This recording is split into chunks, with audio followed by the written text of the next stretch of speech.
નમસ્કાર, super prime ટાઈમમાં આપનું સ્વાગત છે. હું છું અક્ષય. બુલેટિનમાં સૌથી પહેલા વાત કરીશું જે પ્રકારે અમદાવાદની હોસ્પિટલનો કાંડ સામે આવ્યો ત્યારબાદ ઊભા થઈ રહેલા સવાલની, એટલે કે હજુ કેટલા મેડિકલ માફિયા.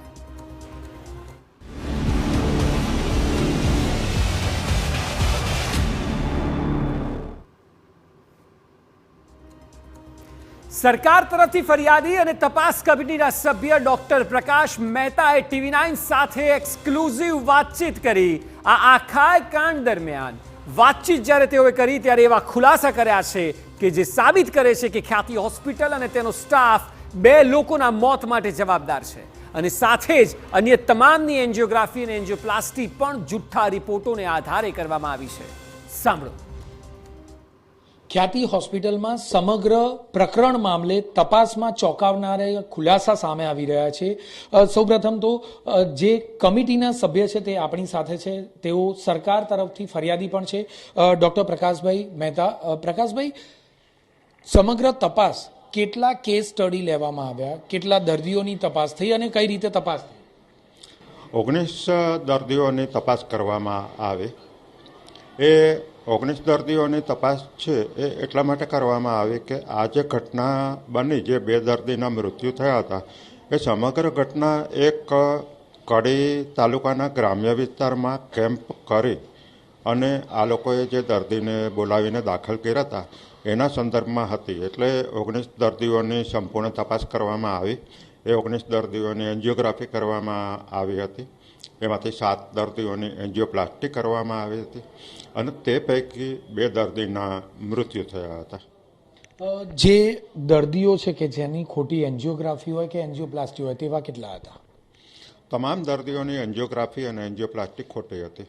કેટલા ટકા બ્લોકેજ હતું અને કેટલા ટકા બ્લોકેજ હોય તો આ પ્રકારની પ્રક્રિયા કરવાની રહેતી? 2 જે દર્દીઓના મૃત્યુ થયા તેની વિગતવાર મને વધારે ખ્યાલ છે, એ તમને જણાવું તો એક દર્દીના હૃદયની ડાબી સાઈડની ધમનીમાં 90% બ્લોકેજ દર્શાવેલ હતું, પરંતુ એમની સીડી જોતાં ખરેખર 40% બ્લોકેજ હતું, એટલે એમને એન્જિયોપ્લાસ્ટી કરવાની હોતી નથી. અને બીજી સાઈડમાં પણ જે બ્લોકેજ દર્શાવેલું હતું એ ખરેખર એટલું હતું નહીં. એવી રીતે જે બીજા દર્દીનું મૃત્યુ થયું એને પણ જેટલા પ્રમાણમાં બ્લોકેજ હતું એના કરતાં વધારે પ્રમાણમાં બ્લોકેજ દર્શાવ્યું હતું અને જ્યાં બ્લોકેજ નહોતું ત્યાં પણ બ્લોકેજ દર્શાવ્યું હતું.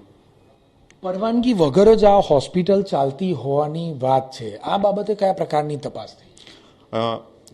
હોસ્પિટલે ક્લિનિકલ એસ્ટાબ્લિશમેન્ટ એક્ટ હેઠળ પરવાનગી લીધેલ નથી, પરંતુ એની પહેલાંનો જે નર્સિંગ હોમ એક્ટ હતો તેની નીચે એની પરવાનગી અમદાવાદ મ્યુનિસિપલ કોર્પોરેશનમાંથી મળેલ છે. ક્લિનિકલ એસ્ટાબ્લિશમેન્ટ એક્ટ અમલમાં આવી ચૂક્યો છે, તેની મંજૂરી વગર આ પ્રકારે હોસ્પિટલ ચલાવી શકાય ખરી? ના, પરંતુ જે જૂના એક્ટ નીચે એમને મંજૂરી મળેલી હતી એ મંજૂરી અત્યારે પણ વેલિડ હોવાથી કદાચ હોસ્પિટલ ચાલુ રાખી હશે.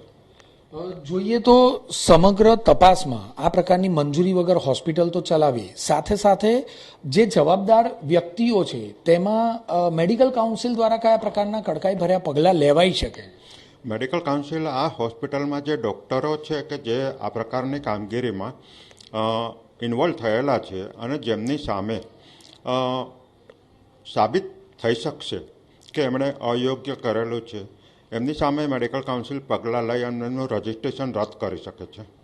સાથે જોઈએ તો હોસ્પિટલે મંજૂરી લીધી નહોતી, તો હજુ પણ હોસ્પિટલ ચાલુ છે, તો આ હોસ્પિટલને ક્લિનિકલ એસ્ટાબ્લિશમેન્ટ એક્ટ હેઠળ બંધ ન કરી શકાય, સીલ ન કરી શકાય? અત્યારે હોસ્પિટલને અમે નોટિસ આપેલી છે કે તમે ક્લિનિકલ એસ્ટાબ્લિશમેન્ટ એક્ટ નીચે મંજૂરીની પ્રક્રિયા શા માટે નથી કરેલી. અમે એના જવાબની ખુલાસાની રાહ જોઈએ છીએ.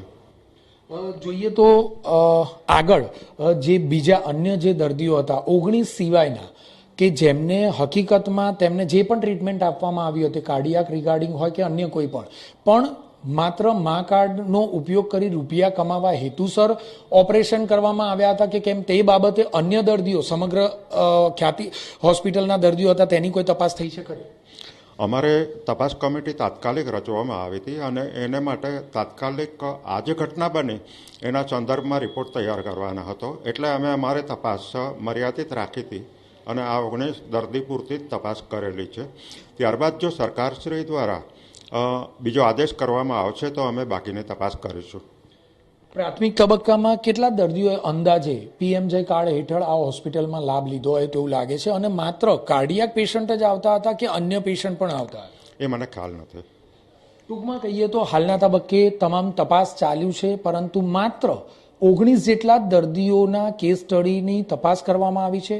અન્ય તમામ દર્દીઓ જે આ હોસ્પિટલમાં લાભ લઈ ચૂક્યા છે તે બાબતે કોઈ તપાસ કરવાની શરૂઆત પણ સરકાર દ્વારા કરવામાં આવી નથી. તે ખૂબ જ દુઃખદ બાબત ગણી શકાય, કારણ કે સંખ્યાબંધ દર્દીઓએ લાભ લીધો હોય પરંતુ તમામના ખોટા ઓપરેશન કર્યા હોય તો તે પણ કેટલું જોખમી છે તે બાબત પણ એટલી જ મહત્વની છે.